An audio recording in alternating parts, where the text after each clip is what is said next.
Hello everyone, I would like to welcome you all to the Herbology class, an abridged version of it anyway, and my name is Wilhelmina Sprout. I am actually the niece of the original Professor Sprout. Today we're just going to be going over a few of my personal favorite plants and herbs, botanicals that we have here. Now, if you'll all just get comfortable in your seats, and please reserve any questions for the end, and I'll be more than happy to answer them, if I have not addressed them in the meantime, of course. The first plant, before we begin, I feel it's only right that I warn you that some of these plants are hostile or very dangerous, particularly if you get too close or when consumed. So I will not be passing them around the class. I will leave them at the front here on my table, as I am experienced in handling them and know exactly how to do so. So I wouldn't want any of you to get in harm's way. All right, let's move on. The first plant I'll be showing you is a variation of the Venus flytrap. And you'll notice it's much larger than the traditional Venus flytrap. This is the Brazilian breed, and rather than eating flies and small insects, it actually eats larger animals such as rodents.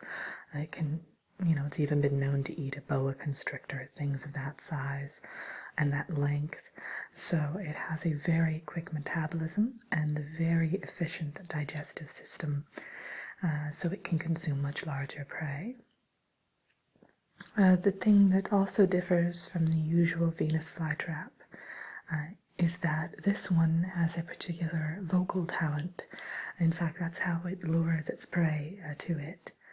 Rather than emitting an odor or a pheromone or anything of that nature, it actually does a lovely rendition of Smooth Criminal. And for one reason or another, that tends to attract creatures that would be found in rainforest environments, things like that. Now, I've also been around this plant for quite some time, and it sings other songs, Cornflake Girl, another Michael Jackson favorite, Thriller, which is just lovely. It even sings some operatic, Madame Butterfly, Phantom of the Opera, things of that variety. But by far the one that's kind of its trademark is Smooth Criminal. So let's move on to the next plant here. This lovely scarlet herb is known as the Chrysanthemum raspberryum, and yes, it is rather small and cute looking actually. It looks very quaint, but that is typically how it kind of draws you in. You see, this is one of the most toxic plants in the surrounding area, probably even all of the United Kingdom, well, for that matter, maybe the Western Hemisphere. It, if consumed, it can paralyze an individual in a matter of about 2 seconds. And once that paralysis sits in, fatality is inevitable. So, and the more you struggle, the quicker it does run its course. We have this in the classroom. You might be wondering why we have it in a classroom where children are going to be present, but we do keep it in a glass case locked, and we do instruct all of our students the first day of school that this is definitely off limits. In fact, usually we protect it with an enchantment spell so they won't get near it. You'll notice that the berries look very much like a raspberry, hence the name, but they are far from it. You definitely won't want to make a pie or a lovely yogurt parfait with this.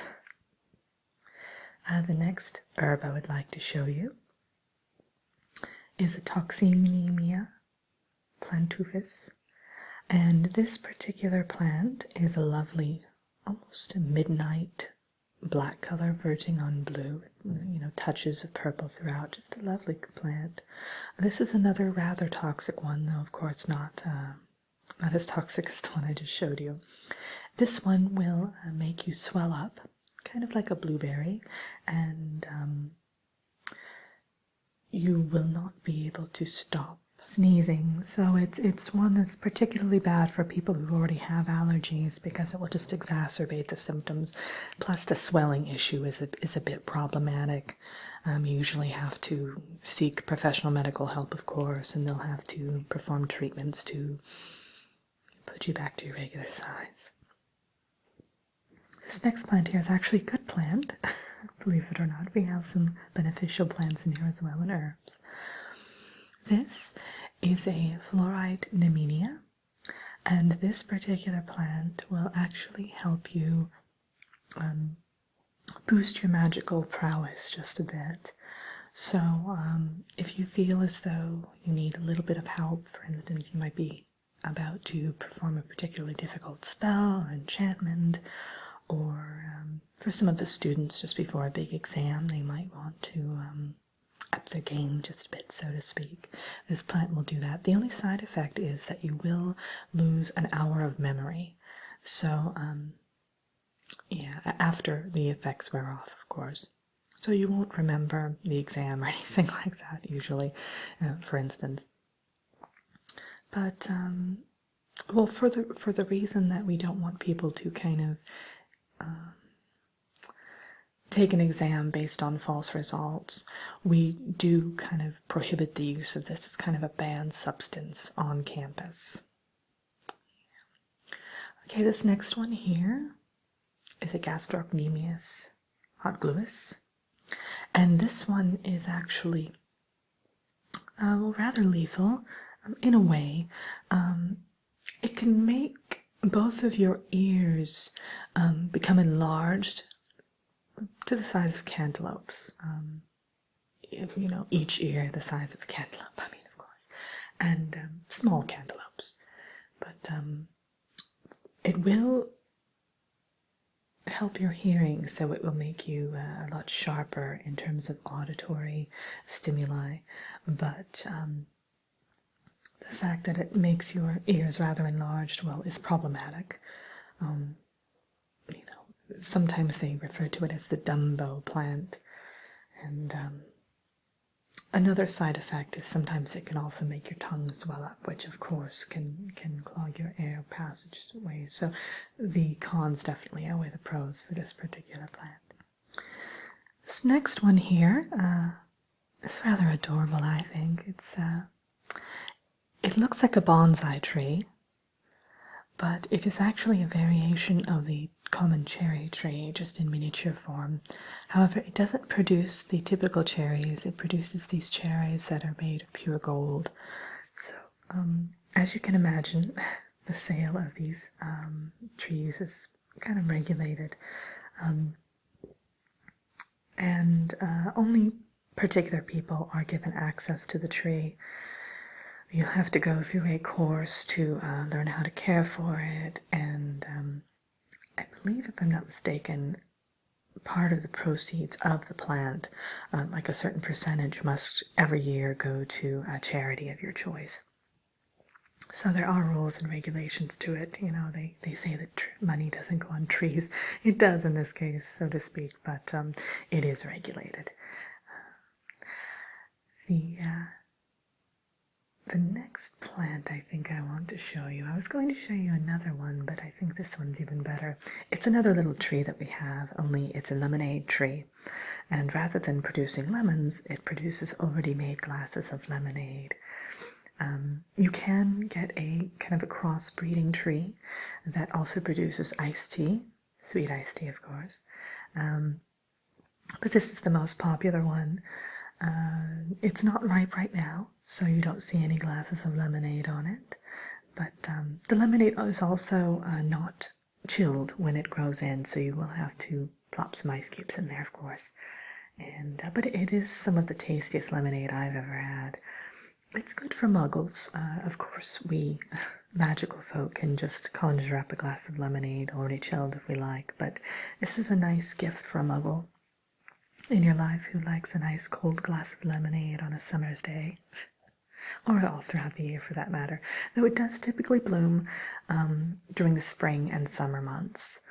You can get some that are a bit tricked by using, lighting and greenhouses, things of that sort, into blooming all year long, but that does make the lemonade a bit bitter. Yeah, not quite as sweet. And the last one I wanted to show you.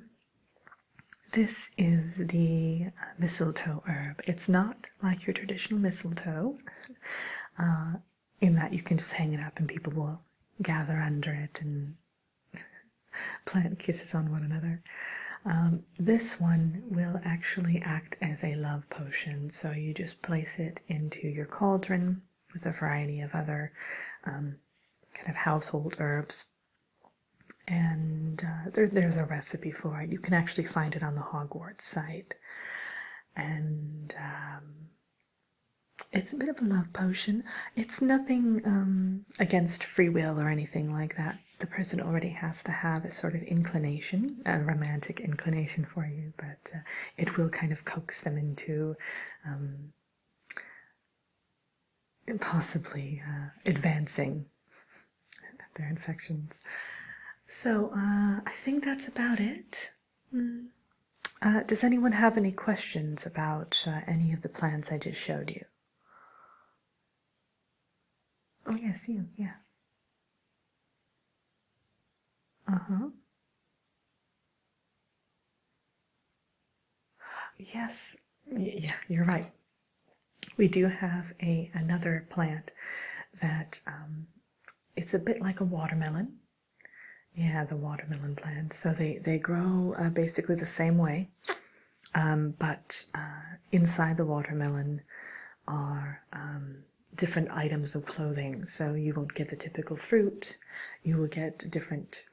Yeah, so there's one that will produce a dress, one that will produce a sweater or a scarf, and you won't know what you get until you kind of crack them open. They're often given as gifts, especially this time of year. This is when they bloom, as opposed to I believe the normal watermelons are in the summertime, correct? Spring, summer, yeah. So these ones will bloom around Christmas time, kind of like a poinsettia. And they're terrific because you can just wrap them up and they're kind of a gift already packaged. Now they will, no two items of clothing will ever be alike. And of course you can't, people have tried to crossbreed them and things like that to kind of program them to produce certain items of clothing, such as a wedding dress or things like that, but it can't be done. And sometimes you'll get the random pair of shoes. Yes. Does anybody else have any questions? No? Okay, well, it was wonderful meeting you all today.